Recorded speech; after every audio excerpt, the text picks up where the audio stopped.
Rabindranath Sahu club सभापति यही 15तम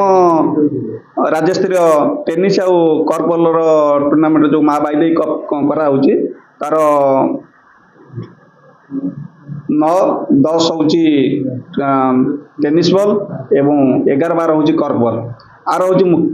प्रथम दिन अतिथि मैंने आसवे जो उद्घाटन हुए कान्हूचरण साहू 9 तारिख दिन टेनिस बॉल उद्घाटन करने आसवे एवं 10 तारिख दिन आमर संजीव कुमार महांती आप पुरी जिला सभापति एवं अलग अतिथि अच्छा एवं 11 तारिख दिन आमर मान्यवर विधायक काकटपुर तुषारकांत बेहरा महोदय एवं राज्यसभा सांसद सुभाषिष खुंटिया महोदय एवं सहित अन्य अतिथिगण एवं 12 तारिख दिन आमर शिक्षाविद आमर परिवेशविद एवं अलग अच्छा बुद्धिजीवी अच्छा से भी आमर एतिर खेल 4 दिन अच्छे ट्रॉफी आमर अच्छी जहाँकि टेनिस बॉल रे 20,000 विजेता दल को उपविजेता दल को 13,000 एवं कर्फबॉल अच्छी 30,000 टଙ୍କା विजेता दल को एवं उपविजेता दल को 20,000 टଙ୍କା एवं तादरे श्रेष्ठ खेलाड़ी श्रेष्ठ दल एवं श्रृंखला दल समस्त प्राइज वितरण करा धन्यवाद। मु ललाटेन्दु मिश्र ये अंचल जड़े युव समाजसेवी यही अंचल पिला माने दीर्घ वर्ष हम ये जो खेल पड़िया खेलुंट टूर्नामेंट कर आसुंच